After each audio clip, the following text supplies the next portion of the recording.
श्रीरामचन्द्र कृपालु भज मन हरण भव भयदारुणं नवगञ्जलोचन कञ्जमुख पद कन्द पद कञ्जारुणं श्रीराम जय जय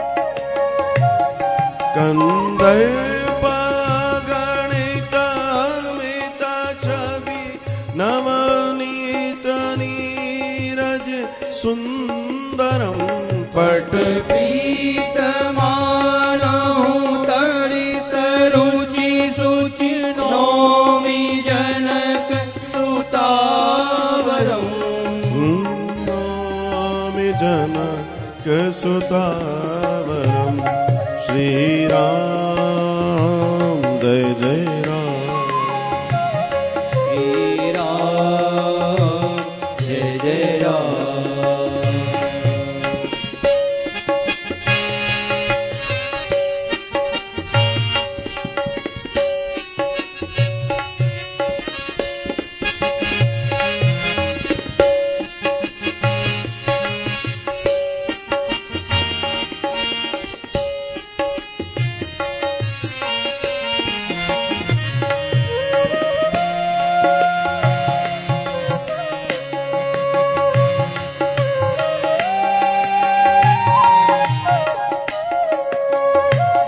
भजु दीन बंधु दीनेश दानव दैत्य वंश निकंदनम रघुनंद आनंद कंद कौशल चंद्र दशरथ नंदनम चंद्र दशरथ नंदनम श्रीराम जय जय राम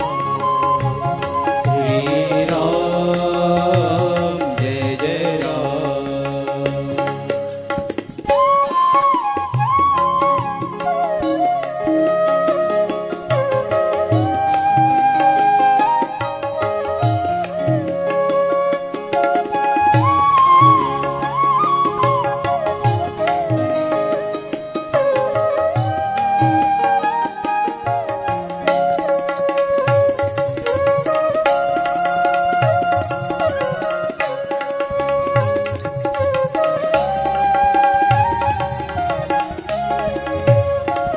सिर मुकुट कुंडल तिलक चार उदार अंग विभूषणम आजानुभुज सर चाप धर संग्राम जित कर दूषणम संग्राम जित कर दूषणम श्रीराम जय जय राम श्रीराम जय जय राम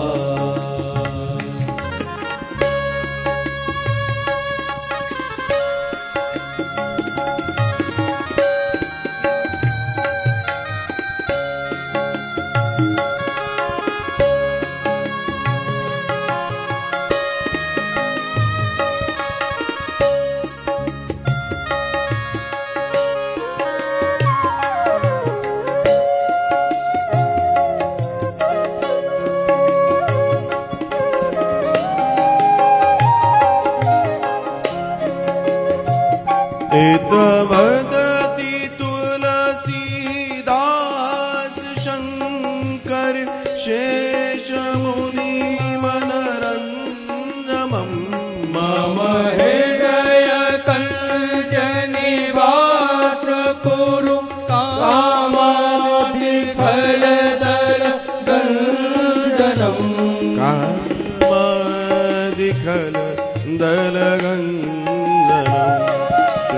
राम जय जय राम श्री राम जय जय राम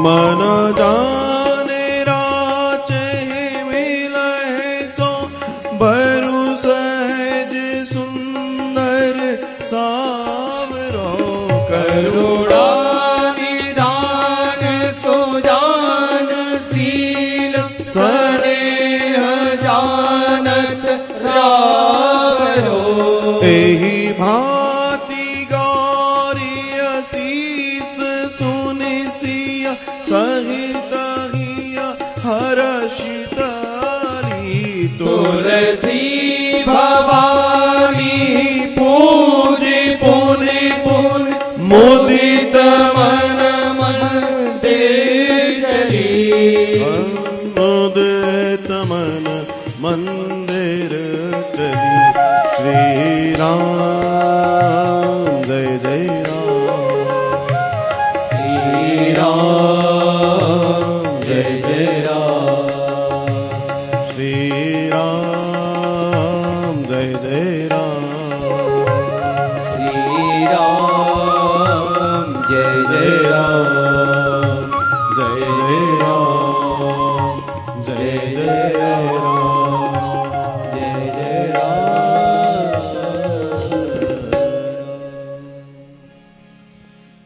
जय जय राम। पवित्र कथा के माध्यम से हमारा अपने जीवन की इस सुंदर बगिया को सिंचित कर रहे हैं। हम सबके ऊपर परम कल्याण है कि हम सबको वैदिक सनातन संस्कृति मिली, एक ऐसी संस्कृति जो सीधे परमेश्वर से मिलाती है, एक ऐसा दर्शन मिला है जो अलौकिक है। और हम सबके लिए तो यह बड़ा सौभाग्य है कि हम लोग इस पवित्र श्रावण मास में पवित्र पार्थिव शिवलिंग का निर्माण करते हुए और इस आनंदमयी कथा का रसपान करते हुए अपने जीवन को धन्य धन्य धन्य कर दे रहे हैं।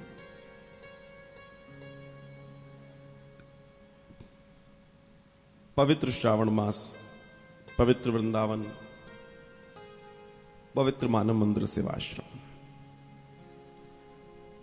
जहां बैठकर हम अपने जीवन के अनंत सौंदर्य को जीते हैं, प्रतिदिन कथा के माध्यम से अपना कल्याण करते हैं, अपने राम की ओर बढ़ते हैं और एक दिन उनसे मुलाकात करने की अपनी स्थिति को मजबूत करते हैं। यही वो दर्शन है, यही वो कारण है जिसके लिए हम और आप इस दुनिया में आए हैं और उसी मिलन की आकांक्षा और अभिलाषा लेके हम और आप यहां बैठे हैं। कल बड़े प्रेम और भाव के साथ हम सबने कथा का श्रवण किया। श्री भरत जी चरण पादुकाएं लेकर वापस लौटे। नंदीग्राम में पहुंचकर उन्होंने अपने लिए स्थान चुना।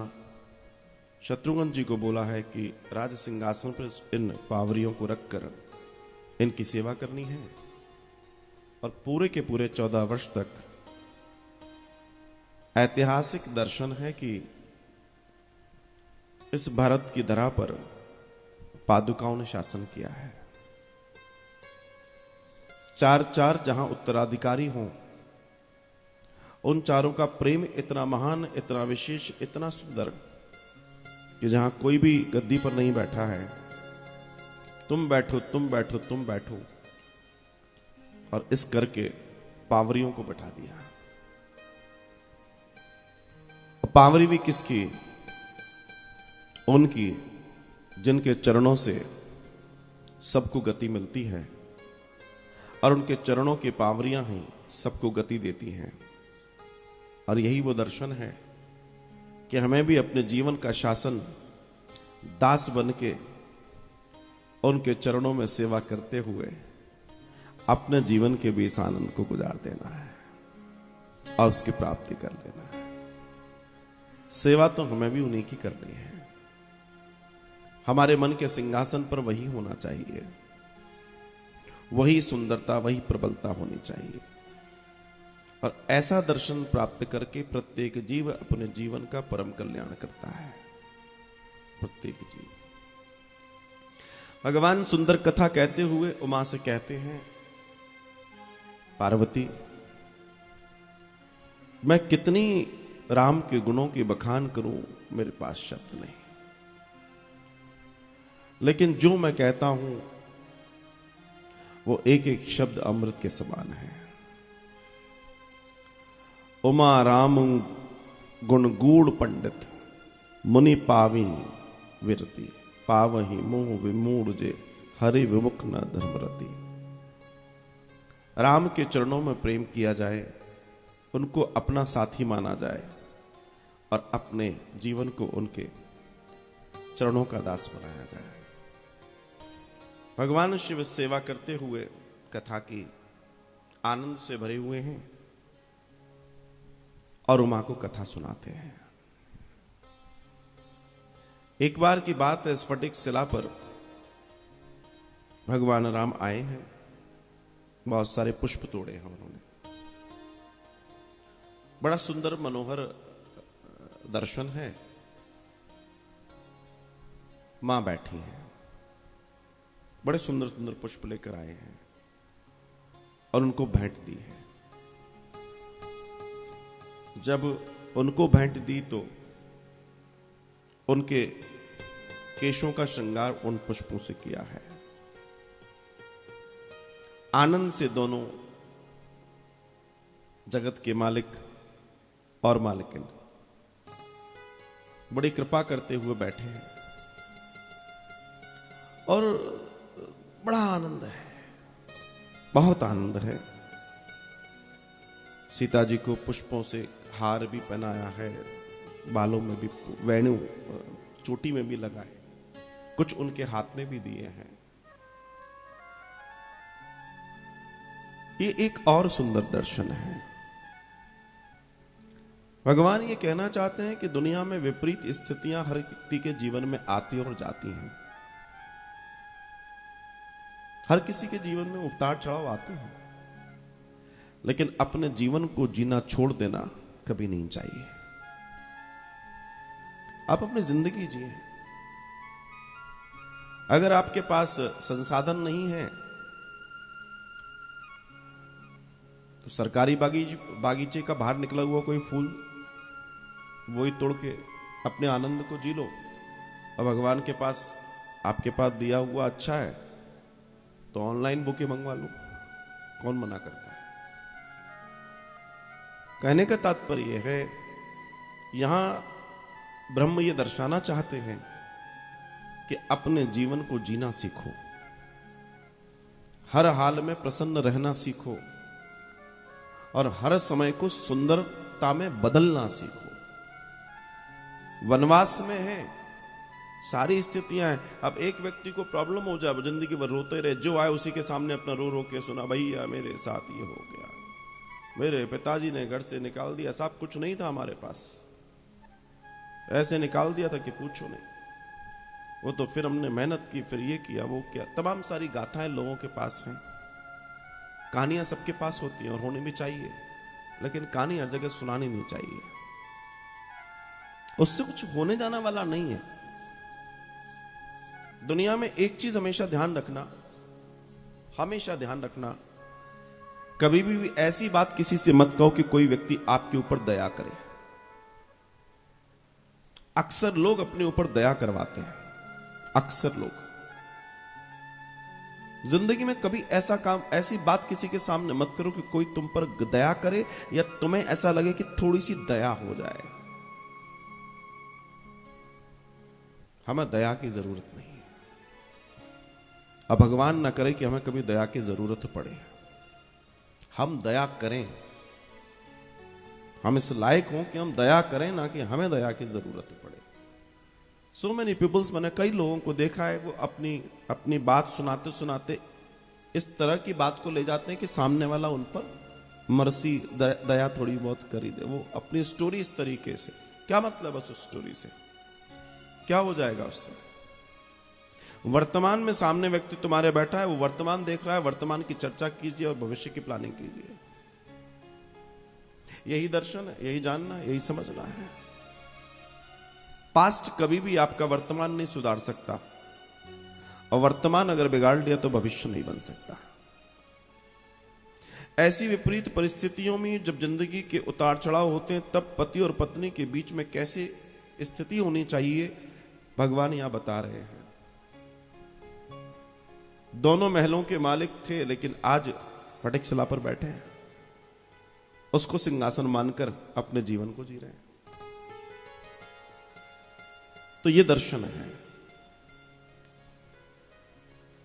एक बार चुनी कुसुम सुहाए, और निज कर भूषण राम बनाए।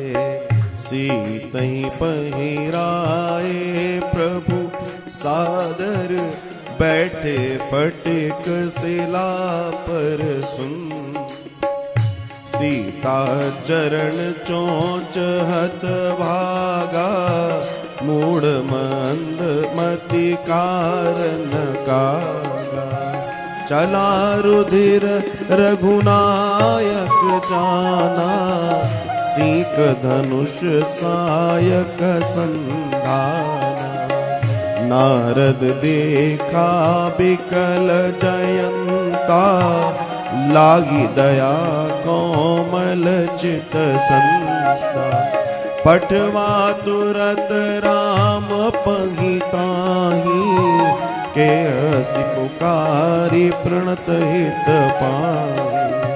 सुने सुखपाल अति आरत बानी, एक नयन करी तजा भवानी। कीन मोह बस द्रोह, जदपि तेहि कर बद उचित। प्रभु छाड़े करि छोह का, कृपाल रघुबीर सम। मंगल भवन अमंगल हारी, द्रवहु सुदशरथ अजर बिहार।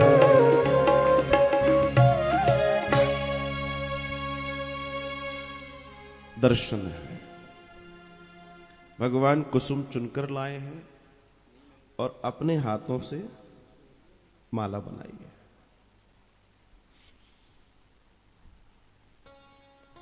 अपने हाथों से माला बनाकर भगवान को पहनाने में भी बड़ा आनंद आता है। फूल हो, चुने जाएं। आप महसूस करना, आप मार्केट में जाइए, माला ले आइए, भगवान को चढ़ाइए, आप चढ़ाकर भूल जाएंगे। लेकिन कभी अपने हाथों से माला चढ़ाकर भगवान को देखो तो बार बार आप प्रेम से देखेंगे, बार बार उस प्रेम, उस आनंद को आप देखेंगे, और आपका एहसास बहुत अच्छा होगा, आपका अनुभव बहुत अच्छा होगा। अपने हाथों से तो यहां पर भगवान ने श्रृंगार किया, और करते करते चर्चा भगवान थोड़े से बैठे हैं, और बैठे बैठे माता सीता की गोद में सर रख लिया, आंखें मूंद ली, थोड़ा आराम कर रहे हैं। माता सीता अपने आप को बड़ा बड़भागी समझ रही हैं, और समझना भी चाहिए। और वो बिल्कुल भी हिलना नहीं चाहती, कहीं निंद्रा में भंग ना हो जाए। जीवन में कभी भी भूल कर भी किसी की नींद को तोड़ना मत, बड़ा पाप माना जाता है। किसी की भी, कोई निंद्रा में है, अगर उसने बोल दिया मैं निंद्रा में हूं, तो फिर उसको उठाने की जरूरत नहीं है। When you know it very well. बहुत बड़ा पाप है। बहुत बड़ी इमरजेंसी हो तो मर्यादा तो फिर तब रहती नहीं है, आपातकाले मर्यादा नास्ति। लेकिन कभी भी किसी भी व्यक्ति को, घर में भी कोई भी हो, अहेतु सोने से न उठाएं। ये दर्शन है। और पर या तो ब्रह्म आराम कर रहा है, माता सीता बड़े प्रेम से बैठी है। आकाश में, आकाश मार्ग में जयंत, इंद्र का पुत्र, वो भ्रमण कर रहा है। और भ्रमण करते में उसने सुन रखा था कि नारायण लीला कर रहे हैं, और लीला करते में इस समय वो इस जगह पर हैं, चित्रकूट में। वो गुजरा, उसने देखा कि जैसा बताया था वैसे यही दिखाई देते हैं। उतरा, जाकर देखा भगवान लेटे, आराम से माता सीता बैठी है, वो भी आंख बंद करके बड़े प्रेम से बैठी है। इसने विचार किया कि ब्रह्म गोद में लेटा है। नहीं नहीं नहीं नहीं, ये नहीं हो सकता, ये तो पॉसिबल ही नहीं है। लेकिन शायद वो ये भूल गया कि ब्रह्म ब्रह्म की गोद में बैठा है, ब्रह्म ब्रह्म की गोद में लेटा है। वो सीता जी को अलग मानने लगा, राम जी को अलग मानने लगा, एक को स्त्री मान लिया, एक को पुरुष मान लिया, जबकि परमेश्वर तो एक ही है, रूप अनेक है। यहां पर ये अबुद्धि वाला मामला हो गया। और इसने सोचा देखो कोई करंट है कि नहीं, अर्थात इनकी, इसने कौए का रूप बनाया, और कौए का रूप बना के धीमे धीमे धीमे धीमे आगे गया। सीता जी का पैर नीचे है, ऐसे लटका हुआ है, ऐसे नीचे रखते हैं ना, ऐसे। राम जी ऊपर है तो उनके तो दोनों पैर ऊपर ही हैं। सीता जी बैठी हैं, एक पैर दबा हुआ है, एक पैर। तो उसने धीरे से मौका देखा और सीता जी के पैर में चोंच मारी। जैसी चोंच मारी, सीता जी एकदम हिली तो राम जी उठे। तो राम जी ने देखा एकदम कि ये क्या, सीता जी को रक्त वमन करने लगा, रक्त बहने लगा। राम जी ने देखा कौए को, सीख पड़ी हुई थी, एक छोटी सी सीख, उसको उठाया और जयंत के ऊपर फेंका। जयंत को वो काल दिखाई दे रहा है, वो सीख काल दिखाई दे, और जयंत भागा, वो कौआ भागा, और भागे भागे भागे भागे भागे बड़ी दूर चला जाए, लेकिन वो पीछे पीछे चला आए। ब्रह्म को जानने का छोटा सा एग्जाम्पल है ये। ना कोई धनुष, ना कोई बाण, सिर्फ सींग उठा के मारी है। दौड़ा दौड़ा गया अपने पिताजी के पास। पिताजी बोलते हैं राम राम, तुम कौन? मैं तुम्हें नहीं जानता, क्योंकि जो राम का विरोधी उससे तो फिर मतलब ही नहीं रखना। और तुम ब्रह्म को चेक करने गए थे, मैं भी चेक हो जाऊंगा अगर तुम्हें चेक करने लगा तो। बड़ी सीधी सी बात है। बोला भैया मैं कुछ नहीं कर सकता। अब तो जयंत की स्थिति गड़बड़, उसको समझ में आ गया गड़बड़ तो हो गई, और ऐसी वैसी गड़बड़ नहीं हुई है, बहुत बड़ी गड़बड़ हुई है। घबराए घबराए पूरे आकाश मार्ग में घूमे, रास्ते में मिले नारद जी। नारद जी को देखते सी नारद जी को प्रणाम करने लगा। नारद जी ने उसको देखा। नारद जी ने पूछा भैया क्या हुआ? बोला मृत्यु। कहां है मृत्यु? बोला वो आ रही है मेरे पीछे। नारद जी मुस्कुराए देखकर। नारद जी कहे कहो क्या कराए? अब नारद जी तो जानते हैं। नारद जी से कहता है कि ऐसी ऐसी बात हो गई। बोला रे मूर्ख जयंत, पहली बात तो तूने इतनी बड़ी मूर्खता की जिसका कोई और छोर नहीं है, और दूसरी बात तू कुछ समझ ना पाया अभी तक। बोला क्या समझना चाहिए मुझे? बोला समझना ये चाहिए कि जो ये जो तिनका तेरे पीछे पड़ा है, जो सीख तेरे पीछे पड़ी गई है, जो भगवान ने फेंकी है, ये सीख अगर तेरे पीछे यहां तक आ सकती है तो तुझे भस्म भी कर सकती थी, तो अभी भी नहीं समझ पाया। अगर ये तीनों लोगों का तेरे को दौड़ भाग करा चुकी है अभी तक, और अभी तक तू जीवित है, इसका मतलब समझ रहा है राम जी क्या चाहते हैं। राम जी तुझे मारना तो नहीं चाहते, और अब तेरे ऊपर एक ही कृपा हो सकती है कि जहां से ये सीख आई है वहीं जाकर अपने आप को सरेंडर कर दे। नारद जी हमेशा परमात्मा का दर्शन बताते हैं। नारद जी के दर्शन की सबसे बड़ी खूबसूरती है कि जो नारद जी को जो मिला, नारद जी ने उसको गोविंद से मिलाया है।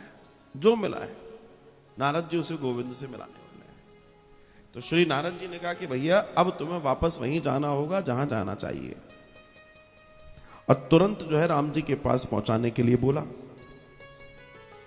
तब ये पहुंचा वहां पर, और जाकर जो है खड़ा हो गया। भगवान राम क्रोध में थे। क्रोध में इसलिए थे क्योंकि माता जानकी को कष्ट हुआ है। श्री राम वहां खड़े हैं, क्षमा याचना की है। मां ने भी कहा कि क्षमा कर दो, ठीक है, कागा ही तो है, लेकिन अब बोला ये सीख तो खाली जाएगी नहीं, ये तो मेरा बाण है, क्या करूं।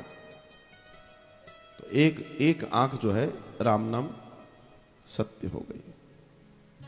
एक आंख अर्थात यहां दर्शन है। जो आंख ईश्वर के विपरीत जाए उसका फूट जाना ही जायज है। जो आंख सत्य के विपरीत जाए उसका बंद हो जाना ही जायज है। जो आंख सत्य को जानकर भी सत्य को ना पहचान पाए उसका तो खत्म हो जाना ही जायज है।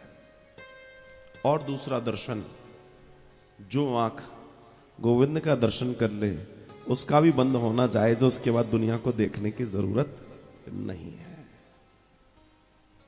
एक आंख बंद रखो, एक आंख खुली रखो, एक आंख से गोविंद का चिंतन करो, एक आंख से दुनियादारी के कार्यक्रम करते रहो।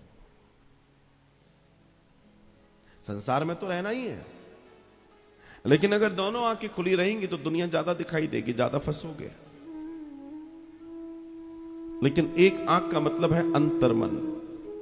वह अपने अंतर्मन के नेत्रों से अपने गोविंद, अपने परमात्मा को ध्यान और समझने का सामर्थ्य और मौका कभी मत छोड़ो। जो एक बार अगर वो दर्शन पा लो कि उसके बाद फिर कुछ पाने की चेष्टा बचेगी नहीं। प्रभु मुझे क्षमा कर दीजिए, मैंने क्रोध किया, मैंने द्रोह किया, लेकिन आप कृपा सिंधु हैं और आप कृपा करने वाले हैं।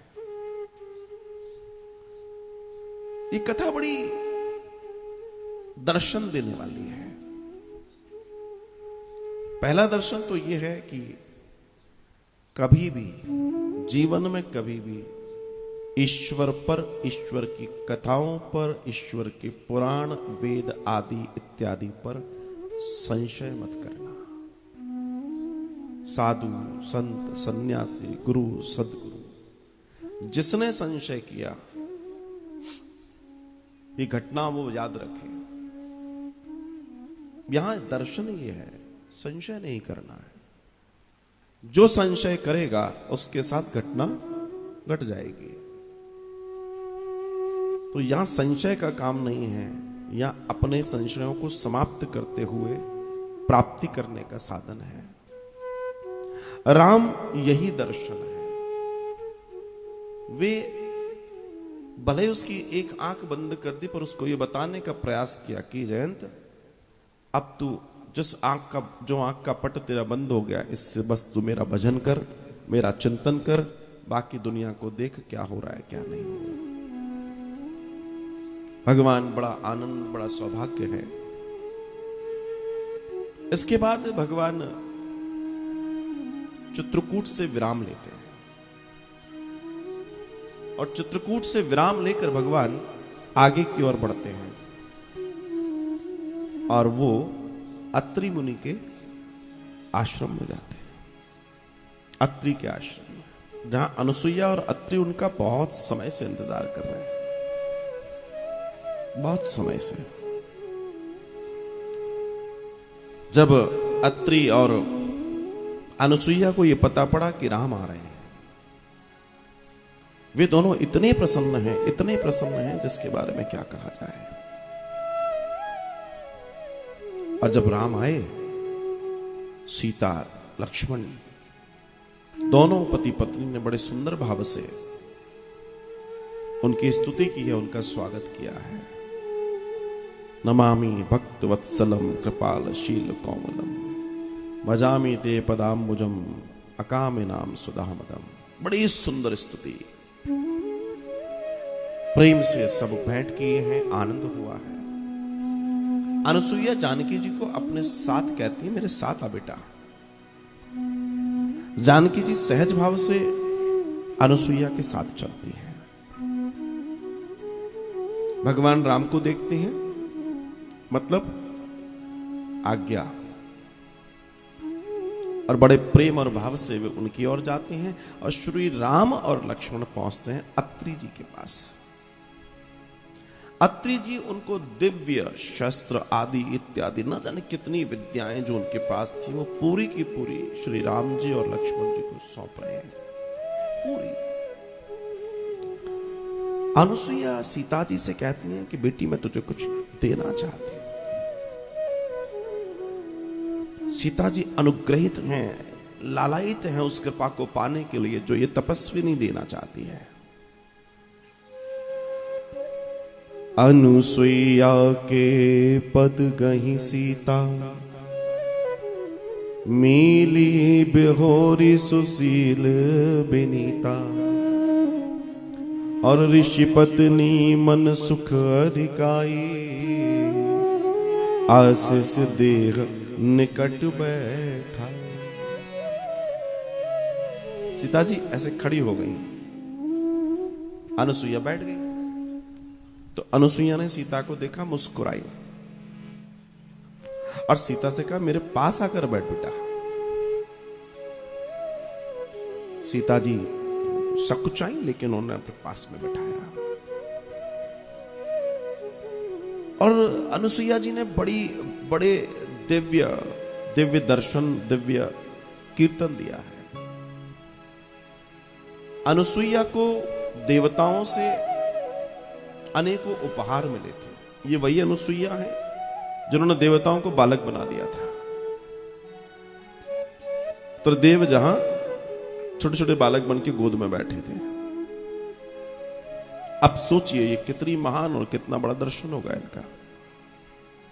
तो ये कहती हैं कि बेटी तेरी यात्रा बहुत लंबी है, मैं तुझे कुछ देना चाहती हूं। उन्होंने माता जानकी को वो वस्त्र दिए जो कभी मलिन ही नहीं होते, दिव्य, जो देवताओं ने उन्हें दे रखे थे। बोला मुझे तो उपयोग के नहीं है ना, मैंने कभी उनको उपयोग किया। आभूषण दिए, कई सारा सामान दिया। कुछ लोग ये पूछते हैं कि वो जब सीता जी तो सब कुछ छोड़ छाड़ गई थी, तो फिर रावण ने कौन से गहने, जब रावण ले गया तो कौन से गहने गिराए? प्रश्न अनुसुईया ने दिए थे।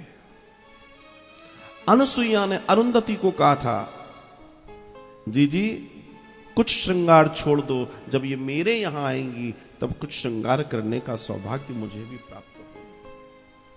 ये वो दर्शन है। तब माता सीता वहां बैठती हैं और वो उनको भेंट देती हैं, और भेंट के साथ एक दिव्य भेंट देती हैं। अब यहां दर्शन ये है कि ये दिव्य जो दर्शन भेंट है, अर्थात जो सत्संग भेंट है, ये क्यों दिया गया? ये दिया गया कलयुग के लोगों के लिए, ये दिया गया द्वापर के लोगों के लिए। और ये इतना अद्भुत संदेश है, इस संदेश के बारे में क्या कहा जाए। वे कहती हैं कि मैं तुम्हें कुछ स्त्री धर्म की चर्चा बताती हूं, और जो नारी इस धर्म को निभाती है उसका यश युगों युगों गाया जाता है। धीरज धर्म मित्र और नारी, आपद काल पर कियहि चारि। बेटी, धैर्य, धर्म, मित्र और नारी, आपातकाल में इनकी बड़ी परीक्षा होती है। और इनके जीवन को यही वो काल है जो दर्शन देता है, जो महान बनाता है। इसलिए तूने आपातकाल में जो होना चाहिए था वो तो तूने करके दर्शन दे दिया कि तू महान है। इस आपातकाल में, जिस आपातकाल में तेरे पति को वनवास हुआ, क्योंकि तेरी मां ने तो, जो सौतेली मां है, उसने तो कहा था कि राम को वनवास, न सीता को वनवास मांगा था, न लक्ष्मण को वनवास मांगा था, लेकिन तूने अपना फर्ज निभाया और तेरा ये फर्ज, ये जो परीक्षा है, इस परीक्षा में तू उत्तीर्ण हुई है। ये बड़ी परीक्षा है। सीता प्रणाम करती है चरणों में। फिर वो अगली बात कहती है, उत्तम के अस बस मन माही, और सपने हूं आन पुरुष जग माही। मैं तुझे स्त्री धर्म की कुछ वो अवस्थाएं देना चाहती हूं, स्त्री का वो धर्म बताना चाहती हूं जिससे स्त्री की महानता और उसके दर्शन की चर्चा हो। उत्तम नारी कौन है बताया, यहां नारियों के प्रकार बता रही है। एक नारी इस बात को अच्छे से समझा सकती है और बता सकती है। बोले उत्तम नारी कौन है, जिसके सपने में भी किसी पर पुरुष की आकृति कभी जीवन में ना आए, और जीवन में वही नारी पूजी जाती है, और वही नारी जो है कल्याण करती है संस्कृति का, जगत का, देश का। मध्यम परपति देखहि कैसे, भ्राता पिता पुत्र निज जैसे। उत्तम कोटि की नारी, जिसके सपने में भी परपुरुष ना आ जाए, किसी तरह का सपने में भी भाव ना आ जाए, उत्तम कोटि की नारी। मध्यम कोटि की नारी कौन है, अगर वो किसी पुरुष को देखे भी तो कितनी सुंदर बात लिखी है कि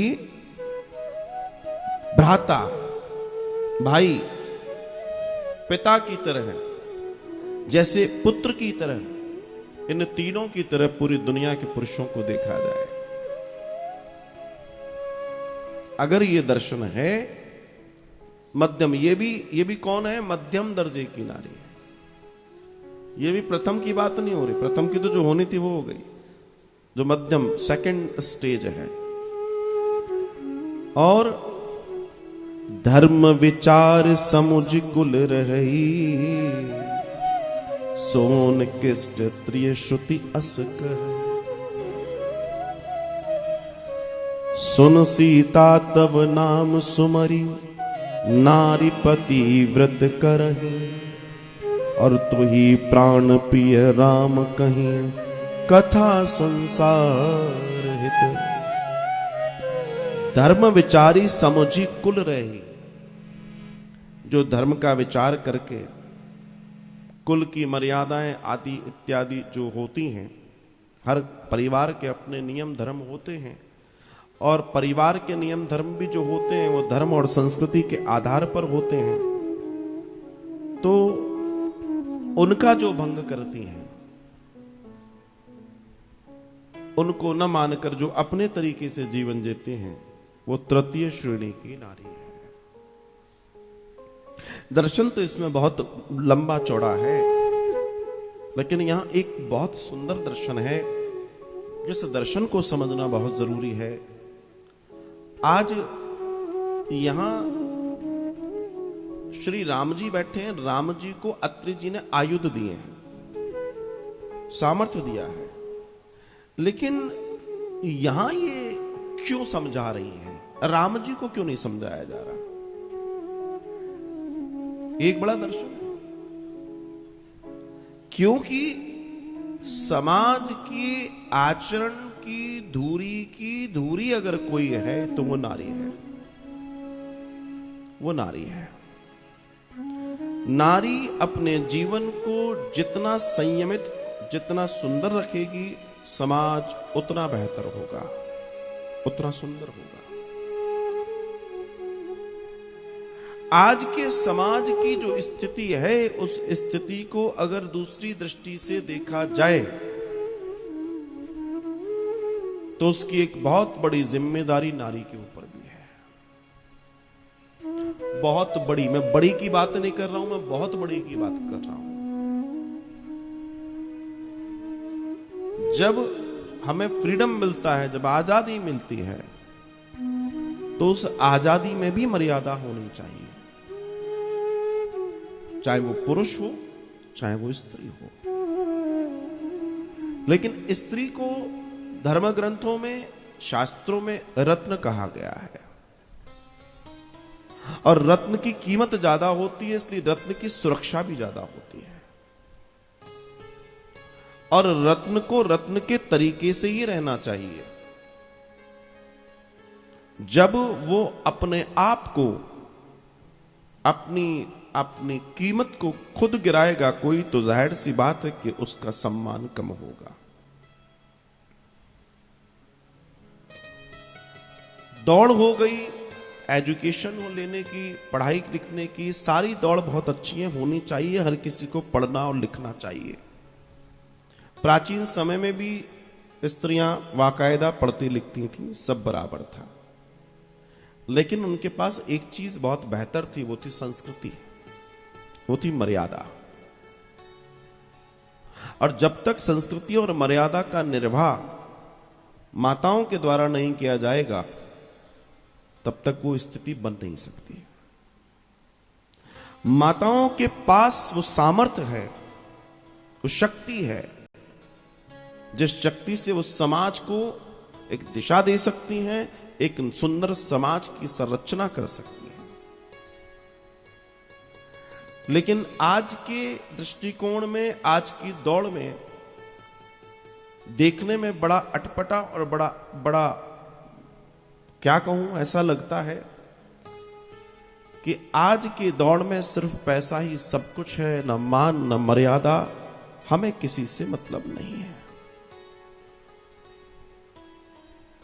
मेरे नजरिए में, मेरे देखने में ऐसे कई जगह आया जहां घर में पुरुष भी कमा रहे हैं, स्त्री भी कमा रही हैं, लेकिन जब वो दोनों चाय पर बैठते हैं, हमारे पास भी चाय का गिलास है, उनके पास भी अपनी अपनी चाय है, कहने का तात्पर्य समझना। तो हमें अपनी चाय में एक स्वाद और भी आता है, वो ये कि इन श्रीमती जी को अपनी कमाई पर ज्यादा, एंड ये हो रहा है। वो व्यक्ति अगर लाख रुपए महीना भी कमा रहा है तो उसको मालूम है this is my duty, but if she is getting 20,000 rupees, मान लीजिए 20,000 भी आ रहा है, तो साहब आप पकड़ नहीं सकते।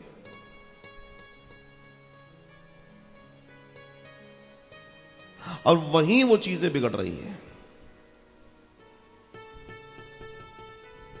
यहां धैर्य की चर्चा हुई है, धीरज, धैर्य खोया जा रहा है। पुरुष की न तो इतनी औकात है, न इतनी हिम्मत है कि वो किसी स्त्री की तरफ आंख भी उठा सके। बाकी मुझे आगे कहने की जरूरत नहीं है, अभी समाज में इतनी ताकत नहीं है। 4 दिन पहले लखनऊ में एक वाकया हुआ। ट्रैफिक चल रहा है, एक लड़की रोड क्रॉस कर रही है, टैक्सी आती है, रुक जाती है, रेड लाइट होती है, और वो न जाने किस अपने मूड में थी, कहां से लड़की आई थी, कैब वाले को बेचारे को निकाला, पीटती रही चौराहे पर। क्यों? क्योंकि ये भर दिया गया है कि इस पर हाथ उठाओगे तो भी गड़बड़ हो जाएगी, भय। वो पिटता रहा, आसपास लोग देखते रहे, वीडियो बनाते रहे, लेकिन किसी की हिम्मत नहीं थी। वो अनायास न जाने कहां का गुस्सा उस पर उतार रही थी, जबकि ना उससे गाड़ी टच हुई ना कुछ हुई। वो खुद रोड क्रॉस जब कर रही है, आप वीडियो देखेंगे तो ट्रैफिक चल रहा है उस समय। और अगर वो व्यक्ति एक थप्पड़ भी उसमें दे देता जैसे वो दे रही थी, तो वो रोड पर पड़ी होती। लेकिन इतने में पूरी दुनिया का मीडिया वहीं पर फोकस हो जाता है, देखो साहब स्त्री के साथ क्या कर दिया गया। तो तुम्हें अगर ताकत मिली है तो इसका मतलब यह नहीं है कि तुम किसी गरीब के ऊपर इस चीज को आपने पिछले लॉकडाउन में भी बहुत देखा। खूब लोगों ने ट्रैफिक नियम तोड़े और जितने वीडियो बने वो सब माताओं के बने, सुंदर सुंदर श्लोक बोलते हुए बने, पुलिस वालों को गालियां देते हुए बने। उन्हें मालूम था कि हमारे ऊपर ये हाथ नहीं छोड़ सकते। कभी कभी नियम कायदे कानून भी समाज को नपुंसक बना देते हैं और इस नपुंसकता का फायदा वो लोग उठाते हैं जो अधर्मी है, जो अधर्मी है। वो पुरुष हो सकता है, वो स्त्री हो सकती है, वो कोई हो सकता है। लेकिन समाज में अगर घटनाएं घट रही हैं तो उस घटना के घटने के पीछे, क्योंकि मैं उन लोगों को भी जानता हूं जो लॉयर मुझसे जुड़े हैं, वो बताते हैं कि साहब जितने केसेस आते हैं उनमें से 90% झूठे होते हैं। वो बताते हैं जब तक मामला ठीक है तब तक ठीक है, जहां बिगड़ा उस तुरंत केस लगा दिया, ऐसा ऐसा किया गया। दिस इज ये है समाज। तो जिसके पास अधिकार आ गए उसने अपने अधिकारों को दुरुपयोग किया, उससे समाज में भी गड़बड़ होती है। और यही कारण है कि अपनी आजादी के चक्कर में बूढ़े मां बाप को छोड़े जा रहे हैं। अपनी आजादी के चक्कर में बूढ़े मां बाप को छोड़ा, इनके साथ नहीं रहेंगे।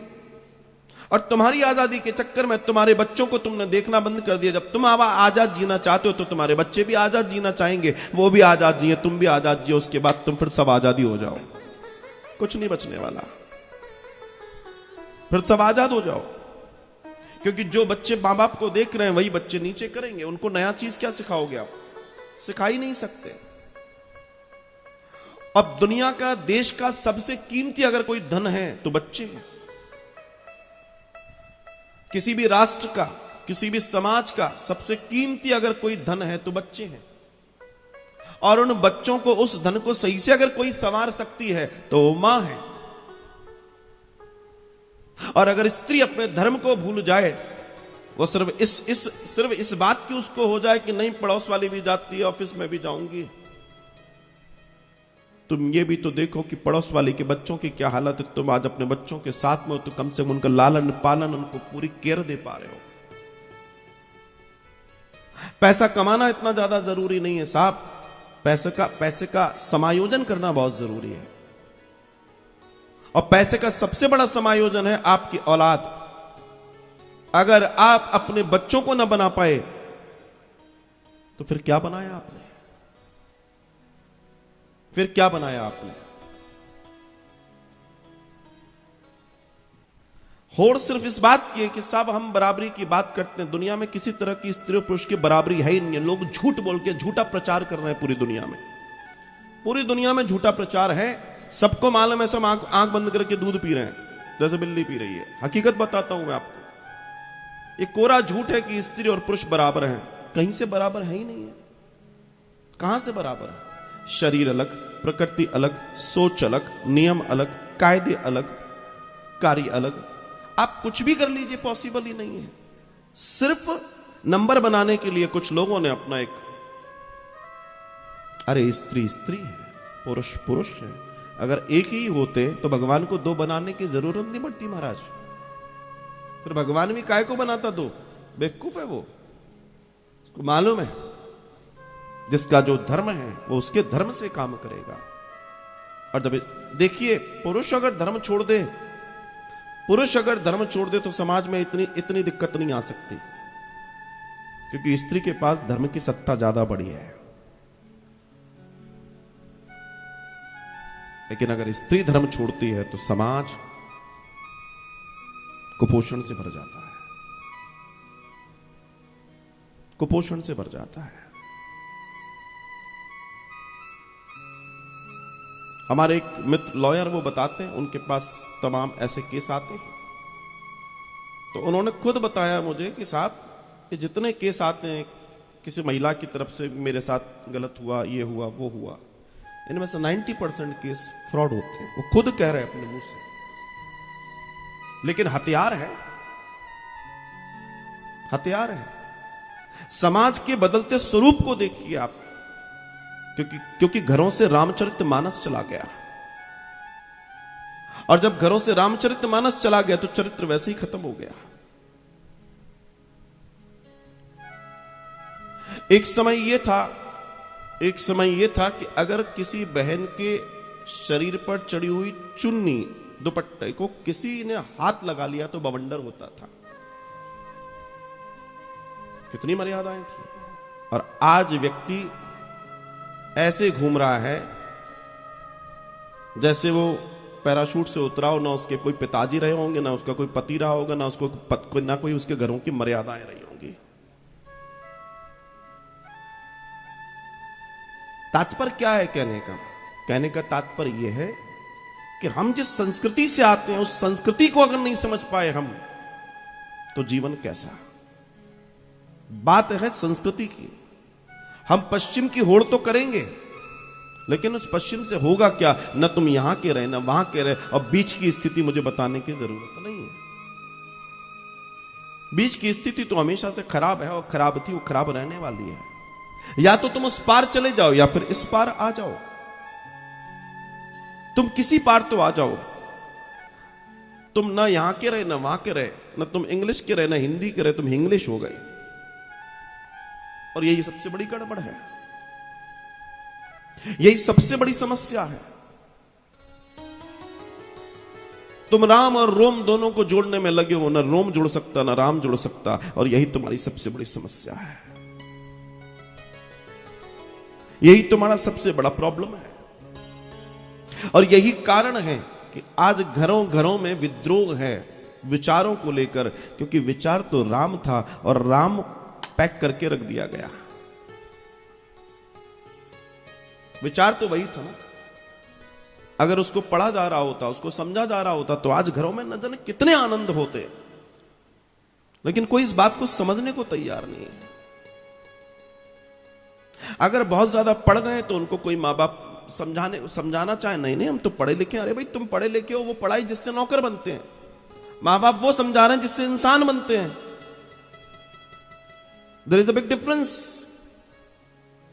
तुम्हारी पढ़ाई का तुम्हारे लिए, तुम्हारे को सिर्फ नौकर बना सकती है, एम्प्लॉय बना सकती है, या जो भी कुछ बनाएगी। तुम बिजनेस कर लोगे, पैसा कमा लोगे, कुल मिला के पैसा कमाने के लिए वो कमाई।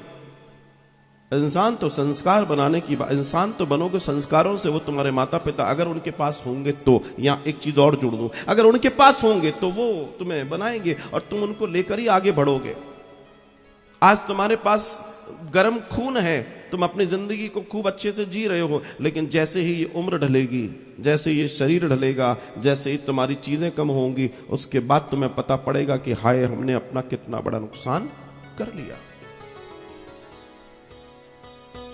जितने लोग आध्यात्मिक चेतना से घिरे हुए हैं वो सब के सब सुखी हैं, वे सबके जीवन में आनंद है।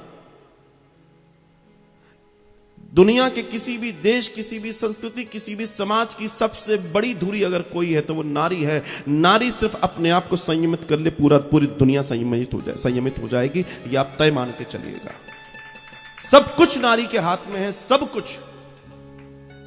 यहां पुरुष भी हैं, आप जितने लोग सुन रहे हैं, मैं आपसे भी एक सीधी सी बात कर रहा हूं। क्या किसी स्त्री की इच्छा के बिना कोई व्यक्ति उसको ऐसे भी कर सकता है? नहीं कर सकता, नहीं कर सकता। पाप तब बढ़ता है जब पाप को आमंत्रित देने वाला बलि होता है। इसलिए माता सीता ने यह दर्शन पाया इस युग के लिए, और माता अनुसुईया ने इसलिए बताया कि बेटा ये जीवन है। यही माता अनुसुईया की बहन अरुंधति, जो श्री वशिष्ठ जी की पत्नी है, अरुंधति का, हमारे यहां पहले सतीत्व की बात होती थी। क्या था सतीत्व? सतीत्व वो था कि जब एक स्त्री का पति मर जाता है तो वो यमराज से खींच के ले आती है, उसको सतीत्व कहते हैं। आपने ऐसी कोई कथा नहीं सुनी होगी जिसमें पत्नी मर गई, आदमी ले आया वो खींच के, उसमें ताकत ही नहीं है। लेकिन स्त्री में इतना सामर्थ्य है, इतनी ताकत है कि वो ये कर सकती है। अरुंधति का तप इतना महान था कि कि जब वो गुजरती थी कि लोग आंखें नीचे करके खड़े हो जाते थे। क्यों? क्योंकि अगर किसी ने उनको की तरफ देखकर मन में इतना सा भी काम भाव आ गया तो उसकी आंखें फूट जाएंगी। इतना तप था उसमें। विचार कीजिए आप, जिस अनुसुईया की हम बात कर रहे हैं, इनकी परीक्षा लेने के लिए देवियों ने चिढ़ आ गई। एक बार देवता कह रहे थे धरती पर अगर कोई एक स्त्री है जिसके आगे हम भी बौने हैं तो वो अनुसुईया है। अनुसुईया।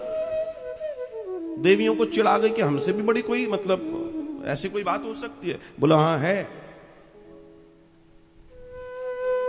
और उन्होंने बोल दिया कि जाओ अगर ऐसी बात है तो हम शर्त लगाते हैं, जाके देख लेते हैं। आप लो परीक्षा अनुसुईया की। अनुसुईया की परीक्षा लेने देवता पहुंचते हैं और कहते हैं कि हम तुम्हें नग्न देखना चाहते हैं। बोला बिल्कुल, क्या बात है, कितनी सुंदर बात है। पर मैं भी चाहती हूं, जब तुमने अपनी बात रखी है तो मैं भी चाहती हूं कि तुम मेरे पुत्र बन जाओ, नवजात शिशु हो जाओ तीनों। और उसके तप ने उन तीनों देवताओं को नवजात शिशु बना दिया और उसने स्तनपान करा के तीनों को अमृत दे दिया। यह है भारत की गरिमा, यह है भारत का वो संस्कृति जिसको समझने के लिए बहुत कुछ चाहिए साहब, बहुत कुछ चाहिए। लेकिन आज के दर्शन में सिर्फ और सिर्फ एक ही दर्शन है, शरीर दर्शन। उसके अलावा कोई दर्शन नहीं बचा। और यही कारण है जब राम दर्शन खत्म हो गया और काम दर्शन शुरू हो गया। ये काम ही दर्शन है जो भस्म कराता है। इसको जानने की जरूरत बहुत ज्यादा नहीं है। राम दर्शन वो कराता है जहां हम ऊंचाई पर जाते हैं और काम दर्शन हमें भस्म कराता है। अब हम राम दर्शन करें कि काम दर्शन करें, यह हमारे ऊपर निर्भर करता है। हम समाज को क्या देना चाहते हैं, अपने भावी पीढ़ी को क्या देना चाहते हैं, अपने देश को, अपनी संस्कृति को क्या देना चाहते हैं, यह हमारे ऊपर निर्भर करता है कि हम क्या दें, कैसे दें। और यही वो समझ है जिसको जानना पड़ेगा। यही मेरे राम कहते हैं, यही राम का दर्शन है। इसलिए अगर घरों में राम कथा है तो ये ध्यान रखना, राम का निवास भी होगा। जन जन में राम होंगे, कण कण में राम होंगे और राम होंगे तो फिर कामनाओं की ज्यादा स्थिति बढ़ने वाली नहीं है। आनंद हुआ, माता ने खूब शिक्षाएं दी, तुम्हारा सुहाग अमर रहे और खूब आशीर्वाद दिया। आनंद हुआ, आगे की यात्रा के लिए बढ़े हैं। अब ये दक्षिण की ओर बढ़ रहे हैं, बढ़ते चले जा रहे हैं, बढ़ते चले जा रहे हैं। आगे उन्हें कई सारे मुनि मिले, सुतीक्षण जी मिले। सुतीक्षण जी ने अगस्त जी से मिलवाया, अगस्त जी से मुलाकात हुई, बड़ी सुंदर भेंट हुई। और अंत में जाकर उन्होंने पूछा कि मैं कहां निवास करूं। तब उन्होंने कहा, हे प्रभु, परम मनोहर आऊं, पावन पंचवटी ते ही नाऊं। अगर आपको निवास करना है तो आप पंचवटी पहुंचिए और पंचवटी पहुंचकर आप निवास कीजिए। निवास तो पंचवटी में ही करना चाहिए और निवास पंचवटी ही होता है। पंचवटी की ओर भगवान राम, सीता, लक्ष्मण बढ़ते हैं कि तभी आकाश से एक बड़ा सा पक्षी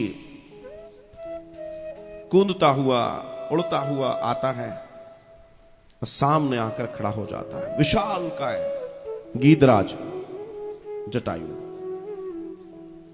और गीधराज जटायु को देखा तो देखते रह गए। दोनों ने एक दूसरे से बात की, मनुष्य की भाषा में बोलता था। गीधराज से भेंट भई, बहु विधि प्रीत बढ़ाई, और गोदावरी निकट प्रभु रहे परन ग्रह छाए। गीधराज दशरथ के मित्र है। श्रवण की जो लीला है, जो कल हमने सुनी थी, श्रवण के बारे में कौशल्या को बताया गया। उसके पहले सिर्फ इस अपराध की चर्चा कि मेरे साथ श्रवण की हत्या हुई है, ये गीधराज को मालूम है। दशरथ गीधराज को मिलते थे और भेंट होती थी, तब दशरथ ने गीधराज को बताया था ऐसी ऐसी घटना हो गई। उसके अलावा किसी को नहीं मालूम था। गीधराज को जैसे ही पता पड़ा कि तुम राम, गीधराज ने अपनी पूरी कहानियां बताई कि दशरथ तो मेरे मित्र थे। गीधराज बहुत रोए, बहुत दुखी हुए। भगवान ने उन्हें अपने पिता स्वरूप मानकर प्रणाम किया, पिता स्वरूप मानकर प्रणाम किया। लक्ष्मण ने, सीता ने बिल्कुल जैसे श्री दशरथ जी को प्रणाम करते हैं उसी भाव से उनको देखा।